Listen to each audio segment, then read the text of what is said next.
Assalamualaikum warahmatullahi wabarakatuh. Salam kemanusiaan, salam Bagana. Sahabat Bagana dimanapun Anda berada, kita kembali jumpa di Studio Bagana di Menara 165 bersama saya, Nita Gustin Rahman.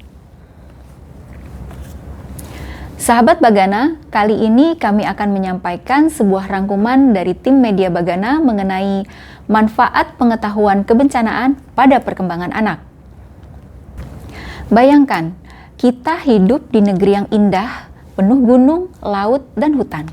Namun di balik keindahannya itu, Indonesia juga menyimpan potensi bencana alam yang cukup besar.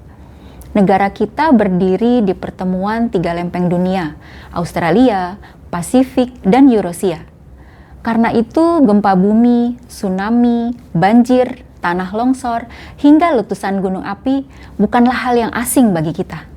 Badan Nasional Penanggulangan Bencana bahkan mencatat bencana-bencana inilah yang paling sering mengancam berbagai wilayah di Indonesia. Lalu pertanyaannya, bagaimana kita bisa hidup berdampingan dengan alam yang dinamis ini? Jawabannya adalah pengetahuan tentang kebencanaan yang dikenal sebagai mitigasi bencana. Dan menariknya, pendidikan tentang bencana tidak harus menunggu anak dewasa. Bahkan sejak usia dini, anak-anak bisa mulai diperkenalkan dengan pemahaman sederhana tentang alam dan cara menjaganya. Tentu dengan pendekatan yang lembut, sesuai dengan usianya, tanpa menimbulkan rasa takut. Karena jika dilakukan dengan tepat, pengetahuan kebencanaan justru akan membantu perkembangan anak di berbagai aspek kehidupannya. Anak kita bisa belajar mengenali tanda-tanda alam di sekitarnya, belajar apa yang harus dilakukan saat dia berada di dalam keadaan yang darurat. Dan yang paling penting, belajar mencintai lingkungan agar bencana itu bisa dicegah sejak awal. Dalam aspek agama dan moral, anak diajak mengenal rasa syukur atas ciptaan Tuhan, anak belajar menghargai alam, menghormati sesama, dan memahami bahwa menjaga lingkungan adalah bagian dari ibadah. Mereka bisa diajak berdoa, diajak merawat lingkungan, dan diajak mengenalkan keajaiban alam sebagai tanda kebesaran Tuhan. Dalam aspek sosial dan emosional, anak belajar memahami perasaan, belajar tetap tenang, belajar membantu, dan belajar mengikuti aturan saat situasi sulit. Ini bisa melatih empati dan tanggung jawab anak sejak dini. Lalu pada aspek kognitif, anak diajak berpikir mengenai tentang sebab akibat. Mengapa hujan turun? Apa yang terjadi jika sungai meluap? Mengapa kita harus membuang sampah pada tempatnya misalnya? Kita bisa melakukan diskusi sederhana seperti menumbuhkan logika, rasa ingin tahu, dan juga kemampuan dalam memecahkan sebuah masalah.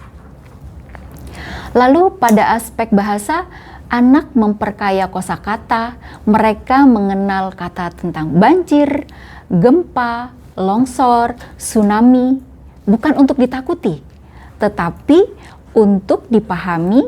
Anak bisa bercerita kembali, bertanya, bahkan menonton video edukatif dengan pendampingan guru tentunya.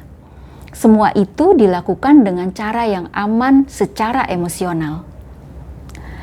Jika secara fisik dan motorik anak belajar kesiapsiagaan, gerakan sederhana seperti berjalan cepat, berlindung, atau mengikuti instruksi membantu koordinasi tubuh sekaligus membangun kebiasaan tanggap darurat.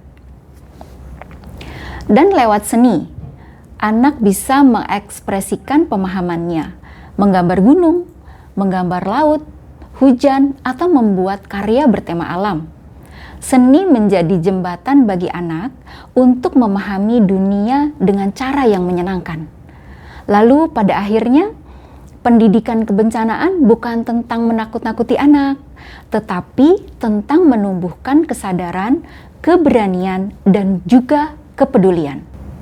Karena anak-anak yang mengenal alam sejak dini akan tumbuh menjadi generasi yang lebih siap, lebih bijak, dan lebih mencintai bumi tempat mereka hidup. Demikian yang bisa kami infokan. Wabillahi taufiq wal hidayah. Wassalamualaikum warahmatullahi wabarakatuh. Salam kemanusiaan, salam Bagana.